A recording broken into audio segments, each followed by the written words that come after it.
de Prensa Washington.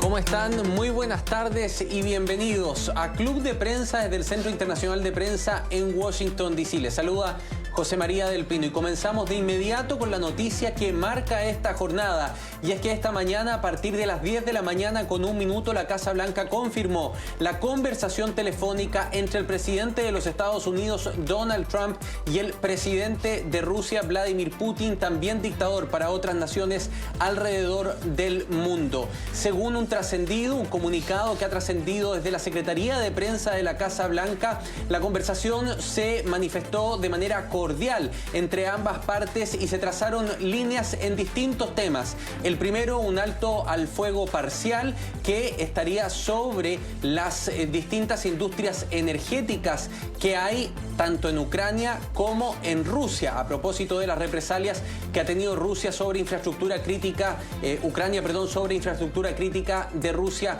en los últimos meses. Además, se anuncian las tratativas para una paz duradera que podrían comenzar tan pronto como mañana en Medio Oriente. Es parte de la noticia en desarrollo que marca esta jornada. Vamos a estar conversando de aquello a lo largo de este programa, pero antes, como no, vamos a saludar a quienes nos acompañan esta mañana. Al profesor Eric Langer de la Universidad de Georgetown. Bienvenido, profesor. Un placer estar aquí otra vez. Y también muy con corbata, no sé si será por alguna ocasión en particular, mi querido amigo David Alandete, corresponsal del diario ABC de España. ¿Qué tal? No, los tiempos en la cobertura de la Casa Blanca requieren corbata, sino que le pregunten a Elon Musk, que se la ha puesto, así que nos toca a todos los periodistas cumplir también. Tú lo sabes. Aquí estamos entonces con corbata. Les doy a todos, por cierto, la bienvenida a este club de prensa. Antes de que entremos a Rusia y Estados Unidos, que ya dejábamos marcada la noticia, quiero llevarlos a otro tema que está marcando a esta hora los titulares de los medios de comunicación en los Estados Unidos y que dice relación con las deportaciones bajo el paraguas, digámoslo, de la ley de enemigos extranjeros que ha invocado el gobierno de Donald Trump, una ley que data de 1798, que ha sido ocupada en episodios, por ejemplo, el de Pearl Harbor, después de que Estados Unidos le declara la guerra a Japón por el ataque sobre la base naval de Pearl Harbor. En aquella oportunidad se utilizó para la expulsión de japoneses que presuntamente se presumía que podían ser espías del gobierno japonés en ese contexto, pero que en esta oportunidad se utiliza, y aquí voy a citar a Stephen Miller, quien dio una entrevista esta mañana a CNN, donde él dice que la ley establece tres posibilidades de ser aplicada. La primera, en caso de declaración de guerra, sabemos que Estados Unidos no le ha declarado la guerra a Nicolás Maduro ni al gobierno de Venezuela. La segunda, bajo invasión extranjera, y ahí el juez levantó algunas alertas cuando paralizó este acto, a propósito de decir, si usted cree que lo están invadiendo, entonces usted debería declarar la guerra, porque claramente existiría una contradicción. Pero la tercera, y creo que esto es muy interesante, es la de depredación, que es, dice la ley, es la posibilidad de que a través de alguna acción, en el fondo, intenten atacarte de manera interna sin que haya una amenaza velada de parte de otro gobierno. Y según Stephen Miller, esa sería la justificación de depredación interna para utilizar e invocar esta ley de enemigo extranjero. Una ley que, por cierto, para quienes se incorporan a nuestra transmisión, permite la suspensión de ciertas garantías constitucionales, como es, por ejemplo, la garantía del debido proceso, que básicamente permite que un extranjero sea deportado sin que haya pasado por un tribunal de los Estados Unidos, ni que se le ratifiquen los delitos y crímenes que se le imputan. Dicho toda esa introducción, que es larga porque es un tema sesudo, comienzo con usted, profesor Langer, para preguntarle ¿qué le parece la aplicación de esta ley a una situación como la del Tren de Aragua? El problema es con el análisis de Stephen Miller, que sí quiere sacar a todos los venezolanos, todos los latinos, si podría a todos los afrodescendientes, lo aplica de una forma realmente no aplicable, y la razón es, son varias. Uno, que no hay invasión en sí y el tren de Aragua es una cosa mínima en comparación a la cantidad de venezolanos que entran. Es un porcentaje así casi ni se puede, bueno, en porcentaje, no sé, sería menos que 1%, entonces así calificar a todos los venezolanos como pandilleros es terrible, porque la otra cosa que es importante es que con esta ley supuestamente el gobierno puede sacar a cualquiera diciendo este tren de Aragua y obviamente se necesita un juicio o por lo menos algún proceso para saber si realmente es no solamente creer en el gobierno, porque podría sacarme a mí mañana diciendo que soy venezolano del tren de Aragua, desaparezco en el Gulag de El Salvador, no aparezco y nadie sabe si soy o no, porque nunca se ha comprobado que lo soy. Y eso justamente creo es la clave de todo eso, es que en realidad si esta ley se aplica, puede hacer desaparecer a cualquier ciudadano, no ciudadano, venezolano, haitiano, ecuatoriano, chileno, lo que sea, español, alemán, quien sea, y nadie podría comprobarlo porque como la persona ya está en otro país, entonces no hay remedio tampoco. Ahora, ese es un punto importante, David, porque esta ley que es excepcional y que le entrega poderes excepcionales al Poder Ejecutivo, Donald Trump está en su derecho de poder invocarla. Lo que el juez está diciendo es la ley tiene un objeto legal propio y el objeto legal propio a interpretación del juez no se cumple en esta circunstancia con las características del tren de Aragua. Y ahí te llevo a lo que ha ocurrido, a familias que ya están diciendo que algunos miembros que han sido deportados y que no tenemos certeza si están en el SECOT o fueron liberados al momento de aterrizar en El Salvador, no serían miembros del tren de Aragua y algunos dicen simplemente tenía un tatuaje. Los que hemos seguido la huella del tren de Aragua, la putrefacta huella del tren de Aragua en Latinoamérica, sabemos, por ejemplo, que el tren no tiene cultura, rito de iniciación ni cultura de tatuajes, ¿no? Entonces, es complejo cuando no hay debido proceso separar el trigo de la paja. Bueno, yo creo que tampoco podemos saber si esas personas son tren de Aragua o no, porque, bueno, los familiares, lógicamente, cuando tengan que defender a un familiar que ha sido arrestado y trasladado de esta forma... Pero claro, ese es el problema, que no podemos saberlo, porque, como decía el profesor, no ha habido un debido proceso. A mí me parece que la Casa Blanca está buscando soluciones y justificaciones a un problema para el que ya tiene la solución. Yo creo que la opinión de Donald Trump y de su equipo, sobre todo de Stephen Miller, con quien hablé ayer en la Casa Blanca de este tema precisamente y de Venezuela, es... Él quiere poder expulsar a todos los inmigrantes, a mí no me gusta la palabra ilegales, como dicen ellos, sino indocumentados, ¿no? Toda la gente que esté sin papeles en Estados Unidos, ellos creen que están en su derecho de expulsarlos, porque, según ha dicho la portavoz de la Casa Blanca en numerosas ocasiones, el estar aquí ilegalmente ya es un motivo de expulsión. Lo que pasa es que hay una ley, y hay un derecho de asilo, y hay un sistema judicial que demora estos procesos días, meses, años. Entonces, la administración Trump se ve en la situación en que en los pasados años de la administración Biden han entrado al menos 3 millones de personas indocumentadas por año. Al final se estaba organizando mucho mejor esto y había bajado bastante. Quieren expulsar a todas esas personas, pero la justicia, con mayúsculas, y este es un país garantista con la justicia, se lo impide. ¿Qué pasa? Se inaugura una época que tristemente en muchos otros países hemos identificado. Y lo que ha sucedido hoy en Estados Unidos es gravísimo, que es un presidente en activo, por medio de redes sociales, pidiendo el impeachment o juicio político y expulsión de un juez federal, y el presidente del Tribunal Supremo, magistrado John Roberts, criticando al presidente. Es una crisis constitucional. De hecho, a propósito, tú me das el paso en el que hubiésemos estado de acuerdo. Le voy a pedir a la dirección que me acompañe. Vamos a ver primero que todo el tweet, o más bien el posteo en Truth Social que esta mañana levantó el presidente Donald Trump a propósito de esta polémica con el juez que ordenó la suspensión de la aplicación de esta ley de enemigos externos. Veamos.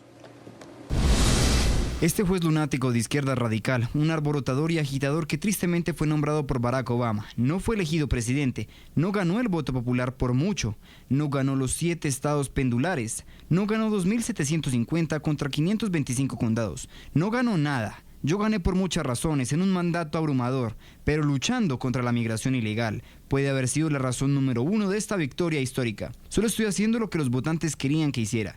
Este juez, como muchos de los jueces corruptos ante los que me veo obligado a comparecer, deberían ser destituidos. No queremos criminales viciosos, violentos y dementes, muchos de ellos asesinos trastornados en nuestro país. Hagamos a Estados Unidos grande de nuevo. Profesor Langer, el argumento de Donald Trump que los votos los sacó él, que a él le dieron esta mayoría, que él ganó el colegio electoral y que por tanto el poder real lo tiene él, es muy peligrosa. Y es muy peligrosa porque esto no es un cheque en blanco. Ganar la presidencia de un país no es carta abierta para hacer y deshacer lo que alguien quisiera. Y no estoy leyendo entre líneas, es derechamente lo que él dice en el posteo, ¿no? Sí. O el presidente Trump no entiende la Constitución o no la quiere entender. Pero hay 3 poderes en este estado y cada poder puede chequear al otro, tanto en jaque mate, chequear en ese sentido también para ver si realmente lo puede hacer. Y una cosa que sí también forma parte de la democracia es el derecho de la minoría también. Entonces, solamente porque un presidente con mayoría quiere imponerse, por eso tenemos leyes. Porque si el problema es, si Trump quiere hacer lo que le dé la gana, no hay ley. Porque la ley, la que cuida la ley es la rama judicial. Y si él no permite a los jueces hacer su trabajo, no hay ley. Simplemente es una dictadura personal de un presidente que se cree y además ganó con muy poca diferencia. Ganó el 49%, ni la mayoría absoluta de los votantes contra el 47%. Entonces, lo que él se está imaginando ni tiene razón, en realidad. Entonces, como dices, es sumamente peligroso porque si él gana con su argumento, quiere decir que no hay ley, no hay nada, ya no hay república, simplemente hay dictadura porque él se puede imponer y hacer lo que le dé la gana. Y justamente ese sistema se había compuesto hace 200 y pico años justamente para evitar eso, porque lo que querían es no tener un rey, no tener a alguien que puede disponer así nomás. Él pide derechamente, David, la destitución del juez. Es decir, un juez de primera instancia federal, que además es un juez de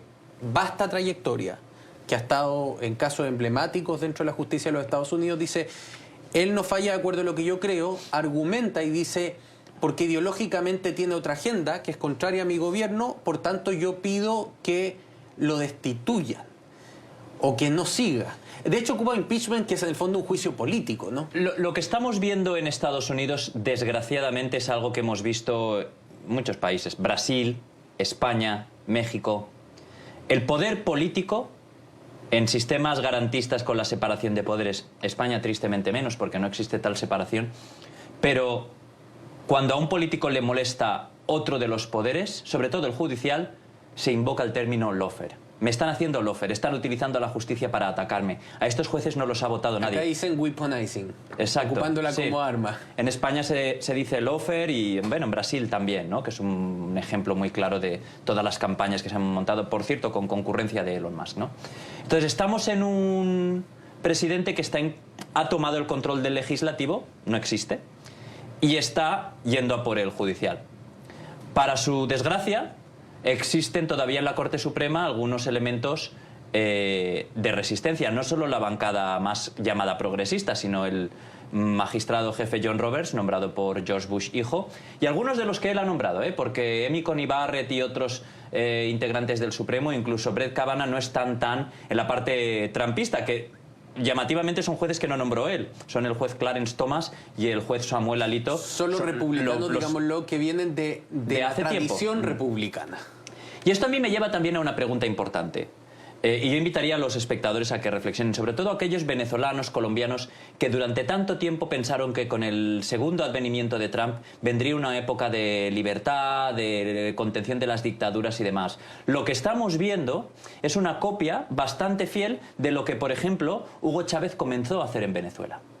El cierre de medios públicos como Voice of America, que ha sido una voz de la democracia en lugares como Cuba, Venezuela, Nicaragua, la URSS, Radio China, Martí, por ejemplo. Radio Martí, Televisión Martí, Radio Free Europe. Entonces, todo este apoyo abrumador de la comunidad venezolana, veo a muchos venezolanos inmigrantes en Estados Unidos tratando de hacer malabarismos para justificar lo que está haciendo. Pero yo he hablado con muchos venezolanos que trabajaban para la BOA y que tristemente han sido suspendidos de su trabajo sin haber hecho nada, que me dicen, vaya, yo esto lo viví siendo periodista con Chávez y lo empiezo a vivir siendo periodista con Trump.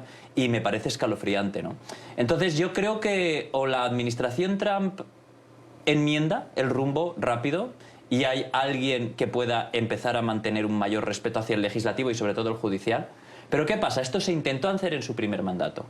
Los adults in the room, que se llamaba, los adultos que estaban en control de la administración, secretario de Defensa, jefe de gabinete, consejero de Seguridad Nacional, todos fueron despedidos, escribieron libros, llamaron a Trump fascista y él ahora se ha encargado de rodearse de gente que no le dice no. Entonces estamos viendo esos instintos desarrollados, pero el daño que se está haciendo al Poder Judicial en un país como este es muy grande. David, un punto antes, a propósito de lo de la BOA. Para quienes no conocen el trabajo que realizan estos medios de comunicación, que efectivamente eran financiados por el gobierno de Estados Unidos, son medios de comunicación que están particularmente enfocados en aquellos países donde no existe libertad de prensa. Para un cubano que quiere superar la propaganda del régimen castrista, su forma de informarse era Radio Martí o Televisión Martí. Para un venezolano que quiere superar la censura del régimen de Nicolás Maduro, su forma de informarse era no solo a través de Voice of America, sino que también de muchísimos medios independientes de venezolanos en el exilio que han perdido el financiamiento de USAID y otras agencias del gobierno que les permitían funcionar para entregarle información superando el bloqueo y la censura de esos regímenes dictatoriales. Y personalmente, como periodista, me gustaría entregar toda mi solidaridad con esos colegas que han estado siempre comprometidos con la democracia para entregar la información oportuna y libre a países que no gozan de la libertad, donde sus regímenes democráticos han sido absolutamente erosionados. Antes de seguir, quiero mostrarles qué fue lo que dijo el presidente de la Corte Suprema a propósito de lo que decía David Alandete sobre esta posibilidad de que un presidente en ejercicio, cuando no le gusta la decisión de un magistrado, pida que sea destituido. Veamos. Durante más de 2 siglos se ha establecido que el impeachment no es una respuesta adecuada al desacuerdo sobre una decisión judicial. El proceso normal de revisión de apelaciones existe para este propósito. Profesor Langer, aquí la pregunta que surge a propósito de lo que dice el presidente de la Corte Suprema es que mucha gente ha dicho que Trump tiene mayoría en la Corte Suprema. Entonces, que estos temas cuando lleguen a la Suprema le van a dar a Donald Trump libertad de poder aplicar lo que él está haciendo. ¿Usted cree que tal mayoría existe o cree que existe una tradición jurídica más importante detrás que va a hacer que incluso supremos que son conservadores estén dispuestos a llevarle la contra a esta administración? Bueno, supuestamente por definición los jueces conservadores van a conservar el sistema. Entonces hay varios que sí no van a hacer caso necesariamente al presidente Trump porque ven la erosión de la institucionalidad. Porque si ellos dan cabida a lo que Trump quiere decir que ellos se vuelven irrelevantes y pierden su poder. Entonces no les conviene tampoco, pero más que todo, como decía David, ese es el único poder que todavía existe que está tratando de mantener la institucionalidad. Y sin eso ya nos quedamos con nada y la mayoría de los jueces saben eso. Y entonces yo creo que más aún la mayoría va a seguir siendo, va a estar en contra de esa posición de atacar a los jueces y todo eso, porque al final de cuentas ellos creen en la Constitución, por eso están allá. Voy a invitarlo a que hagamos una pausa. A la vuelta quiero dejar de inmediato dos temas sobre la mesa. Lo primero, el tema de las medias verdades, ¿no? Porque hoy, por información pública de los aviones, hemos sabido que la versión de la Casa Blanca de que los aviones estaban ya en El Salvador y no podían ser o volver cuando el juez precisamente ordenó la suspensión de esos vuelos, no es real. Tenemos ya los manifiestos de los vuelos. Y segundo, el tema del debido proceso, que es muy importante. Es tan fácil llegar y simplemente porque alguien tiene un tatuaje, decidir que hay que sacarlo del país y hacerlo pagar en una cárcel extranjera delitos que no han estado probados. Con esas preguntas que quedan encima de la mesa, hacemos un corte y estamos de vuelta con más Club de Prensa. Continuamos con Club de Prensa Washington por NTN 24, el canal de las Américas. Continuamos en Club de Prensa Washington, D.C. Hoy día acompañado de David Alandete, corresponsal del diario ABC, La Casa Blanca, y también del profesor Eric Langer de la Universidad de Georgetown. Muchas gracias por estar ambos junto a nosotros. Yo dejé preguntas hechas, pero antes les quiero mostrar un testimonio. Es el testimonio que un agente de ICE le hace al juez federal que está llevando precisamente esta causa. Porque la gran pregunta, y a propósito de las familias que están reclamando que parientes de ellos han sido enviados a El Salvador y estarían eventualmente en el SECOT, lo que se argumenta es que no hubo debido proceso, no hubo juicio y simplemente se sospechó que podían tener nexos con el Tren de Aragua para ser enviados. Pues bien, un agente de ICE le dice esto al juez federal de la causa. Si bien es cierto que muchos de los miembros de Tren de Aragua expulsados en virtud de la AEA no tienen antecedentes penales en Estados Unidos, eso se debe a que llevan poco tiempo en el país. La falta de antecedentes penales no indica que supongan una amenaza limitada. De hecho, basándose en su asociación con TDA, la falta de información específica sobre cada individuo realza el riesgo que imponen. Sobre cada individuo pone de relieve el riesgo que representan. Demuestra que son terroristas de los que carecemos de un perfil completo. Muchos no tienen antecedentes penales en los Estados Unidos, pero es porque tienen poco tiempo acá, dice el agente de ICE. Entonces, ¿podría invocar esta ley el gobierno de Estados Unidos si no existe la sospecha de que han cometido el crimen? Bueno, es que de nuevo la ley es una excusa para ejecutar lo que han prometido en campaña electoral, que es expulsar a todos los inmigrantes ilegales. Y en ese sentido da lo mismo que sean delincuentes, estén imputados, hayan sido condenados o no. Están expulsando a todas las personas que no tienen papeles. Incluso han hecho una aplicación que yo creo que es más un show para autodeportarse, ¿no? Para comunicar a las autoridades pero espérate, la deportación. David, es muy distinto que tú deportes a un inmigrante ilegal, ya sea a un tercer país o a su país de origen, de que tú deportes a un inmigrante ilegal al SECOT, que es la cárcel de máxima seguridad de El Salvador. O sea, una cosa es que yo mande al SECOT a alguien que considero terrorista, un miembro del Tren de Aragua a quien algún tribunal logró determinarle que estaba conectado al niño de Guerrero. Pero otra cosa muy distinta es que yo tenga un inmigrante que cruzó ilegalmente la frontera, aun cuando la administración crea que eso es un delito y lo envía a la cárcel de máxima seguridad en un tercer país sin la posibilidad de que sea deportado a su país de origen, ¿no? O sea, aquí evidentemente hay una colisión de derechos y algo que va a terminar siendo judicializado. Bueno, será judicializado probablemente aquí, no sé hasta dónde llegará, pero tendría que ser judicializado en El Salvador. ¿Confiamos en la justicia de El Salvador, visto lo visto, para que se solucione este problema? No. Por lo tanto, está externalizando. A mí me gustaría de verdad que se hicieran encuestas y saber cómo la población, la ciudadanía estadounidense percibe la subcontrata del sistema judicial y policial y carcelario de Estados Unidos a una nación como El Salvador. Y yo creo que eso para Trump no figuraría bien, ¿no? Y sobre la suerte de estas personas, bueno, sí, son personas que han estado aquí de forma irregular, que se exponían también a ser detenidas y ser presas de alguna forma, y ellas han tenido, estas personas, algunas de ellas seguramente pues serán integrantes del Tren de Aragua, porque Estados Unidos tiene muy buena inteligencia, otras dicen sus familias que no lo son, no podemos saberlo, ni lo sabremos de momento yo creo, hasta que haya una investigación si la hay. Pero para Trump esto es fundamental. Tanto esas deportaciones, no creo que sea mucho, sí, no es tan llamativo, pero ¿tú crees que es seguro para alguien que ha huido del dictador Maduro que le deporten de nuevo a su país, siendo un exiliado?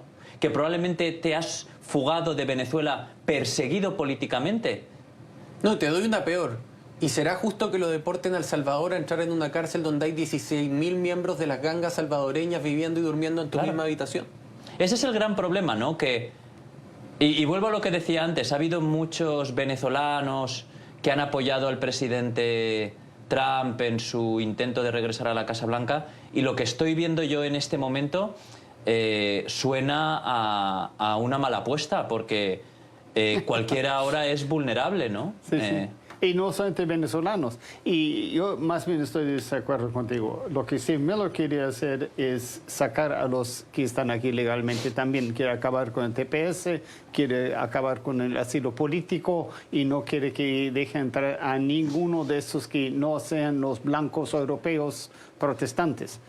Eso quizás no está diciendo, pero ya, por ejemplo, se ha sacado a una persona, una médico, que está trabajando en Boston, que tenía los papeles en orden y la han sacado, la han deportado al Líbano otra vez. Entonces, quiere decir, a una inmigración, los inmigrantes legales, hasta los con tarjeta verde, como el señor Mahmoud Khalil, por ejemplo, también lo están sacando. Quiere decir que nadie de los inmigrantes tiene ninguna seguridad.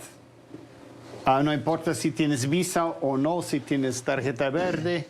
Y, como digo, en realidad eso también puede afectar hasta los ciudadanos norteamericanos, con pasaporte y todo. Un dato de la causa para ambos. Consolidadas las cifras de deportación del mes de febrero, Donald Trump deportó menos inmigrantes en el mes de febrero de 2025 que Joe Biden en febrero del año 2024. Pero narrativamente, esta forma de mostrar su vehemencia contra la inmigración sí hizo que los cruces fronterizos en el sur bajaran prácticamente a mínimos históricos.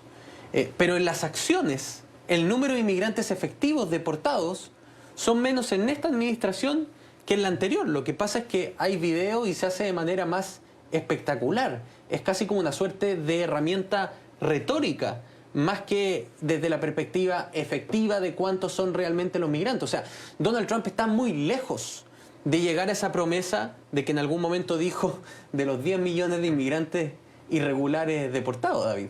Sí, está lejos, y Estados Unidos tiene un límite a las deportaciones que puede efectuar, porque es un proceso caro. Por eso han intentado también que los países como Colombia, Venezuela, paguen por las deportaciones ellos mismos y pongan los aviones, ¿no? Pero también ha tenido unos límites, ¿no?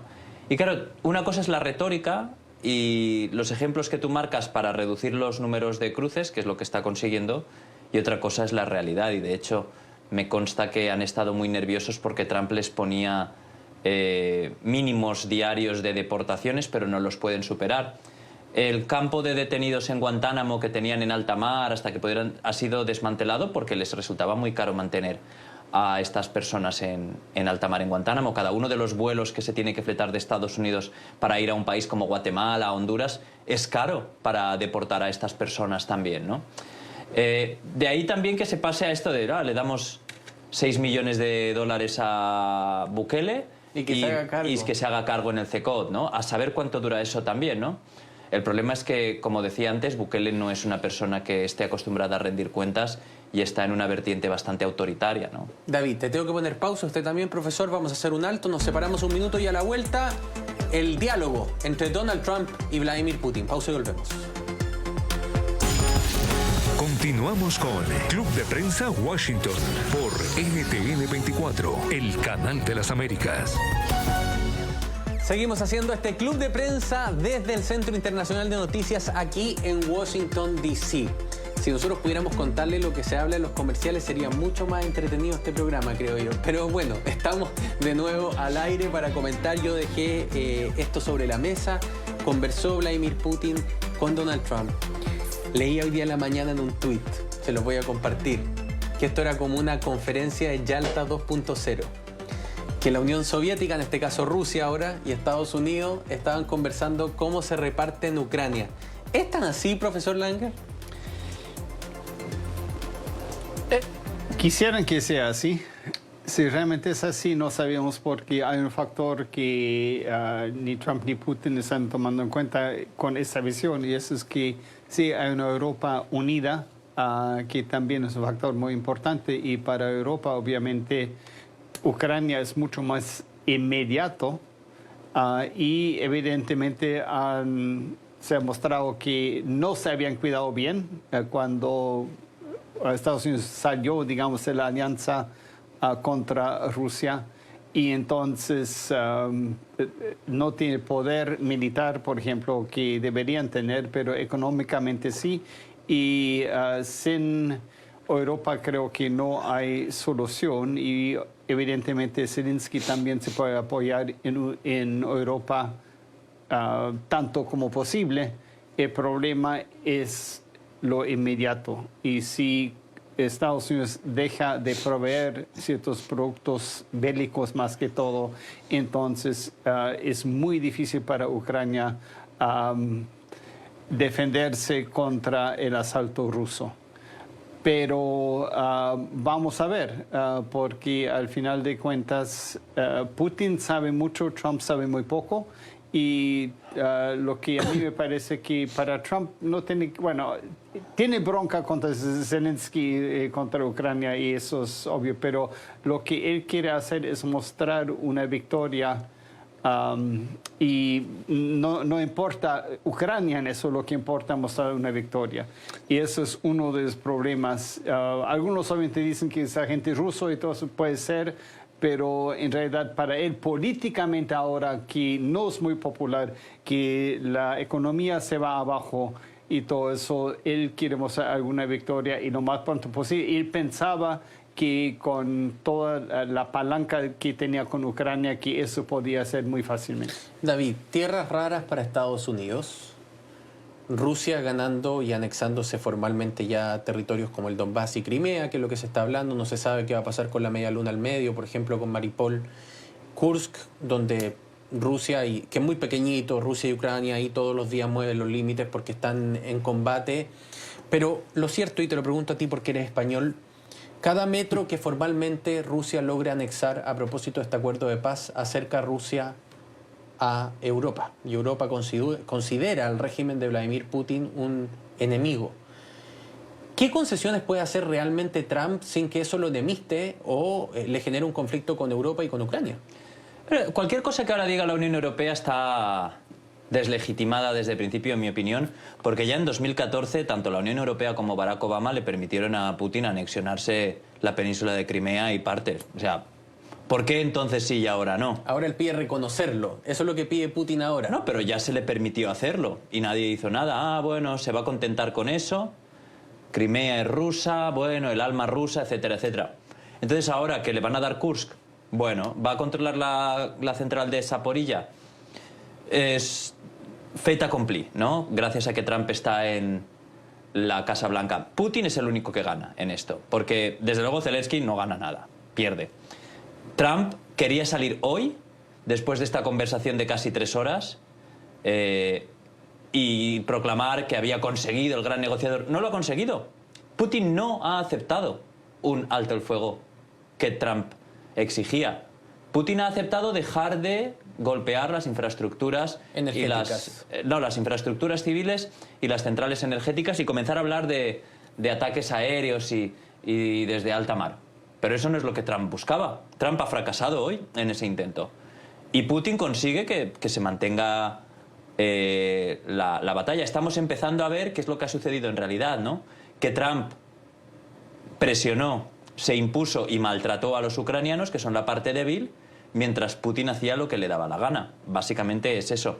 El papel de la Unión Europea ha sido ridículo al principio y ha sido de demasiada dependencia de Estados Unidos cuando tú tienes al enemigo golpeando a las puertas. Ahora voy a decir algo que va en contra de lo que yo mantengo. Pero Estos son los momentos que a mí me gustan con David Alandé. No, yo de verdad opino que Rusia es una dictadura sanguinaria, es un poder abominable. Creo que Ronald Reagan tenía razón de que era un imperio maligno durante la URSS, y lo sigue siendo. Nunca se ha rehabilitado. Pero es cierto que por decisión del dictador Lenin, Ucrania se desmembra de Rusia y se genera una serie de tensiones ahí con Bielorrusia y las repúblicas soviéticas de la URSS, ¿no?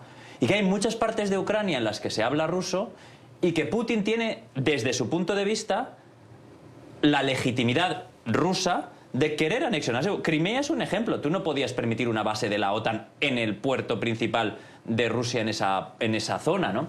Entonces, Putin opera de puertas adentro y con sus socios, Kazajistán y todo la distinta Unión Soviética. Y eso Europa lo sabe. No es lo mismo que Putin se anexione una parte de Ucrania que pase a Polonia o a las repúblicas bálticas o que empiece a ir a Checoslovaquia, lo que era antes Checoslovaquia. Entonces, bueno, el conflicto está contenido en Ucrania. Los europeos hemos sido extremadamente cínicos porque hemos seguido comprando el gas ruso, como muy bien Trump dice, que en eso el presidente Trump tiene muchísima razón. Hemos seguido haciendo negocios con Rusia mientras todas las sanciones las aplicaba Estados Unidos. Y hemos descargado, como siempre, sobre los hombros de Estados Unidos el salvar a Europa. Ya la salvaron en la Primera Guerra Mundial, en la Segunda Guerra Mundial, con la ayuda de otros, y ahora vuelven allí. Pues Europa tendrá que ponerse las pilas y ser menos dependiente. Yo lo único que creo que puede salir positivo de todo lo que Trump está haciendo en este momento, y si ese es su objetivo, se lo acabaré alabando cuando esté yo ya viejo, es que Trump consiga que la Unión Europea se refuerce, ponga los pantalones, que tenga un ejército y que no dependa tanto de Estados Unidos. Me parece bien. Eso es un gran objetivo. Profesor, me queda un minuto, entonces le voy a hacer una pregunta muy precisa. Dijo algo muy interesante David Alandete. Tenemos a Putin hablándole a su mundo interno. Tenemos a Trump también hablándole a su mundo interno. ¿Quién se preocupa de la geopolítica y a nivel global? ¿Quién tiene la visión amplia de este debate? Bueno, Putin tiene una visión amplia porque sabe exactamente lo que quiere y hasta ahora, como decía David, lo está consiguiendo poco a poco. Y vamos a ver lo que pasa, porque Trump no se va a oponer y, como decía, al final todas las exigencias sobre Ucrania y ninguna exigencia que Rusia va a aceptar contra Rusia. Y vamos a ver cómo termina finalmente ese mapa de Rusia y Ucrania configurado después de estas conversaciones y, como muy bien dice David, cuál es el rol que termina jugando la Unión Europea en esta discusión. Han dicho ya los líderes de Francia, del Reino Unido y de Alemania la posibilidad de que las tropas que queden para garantizar la paz futura en ese territorio sean precisamente de banderas europeas. Hacemos nuestro último corte y estamos de vuelta con el bloque final de Club de Prensa en Washington, D.C. Continuamos con Club de Prensa Washington por NTN 24, el canal de las Américas. Llegamos al final de este Club de Prensa en Washington, D.C. Muy cortito, David, 10 segundos. ¿Hay noticia último minuto sobre USAID? ¿Otro juez federal? Sí, un juez federal que ordena a la Casa Blanca que revierta el desmantelamiento de la Agencia de Cooperación Internacional. Pero bueno, demasiado tarde porque ya está desmantelada. Pero bueno, tendría que remontarla a la Casa Blanca. Vamos a ver cuál va a ser la respuesta de la Casa Blanca. Profesor Langer, muchísimas gracias por haber estado con nosotros. Es un gran placer volver después de varios meses de estar aquí. Gracias. Fueron unas lindas vacaciones en mi caso, David. Muchas gracias por haber estado aquí. Gracias, es muy bueno tenerte de vuelta. Y a todos ustedes recuerden, en nuestras redes sociales pueden hacerse parte de esta conversación. Nos vemos en el próximo Club de Prensa en Washington, D.C.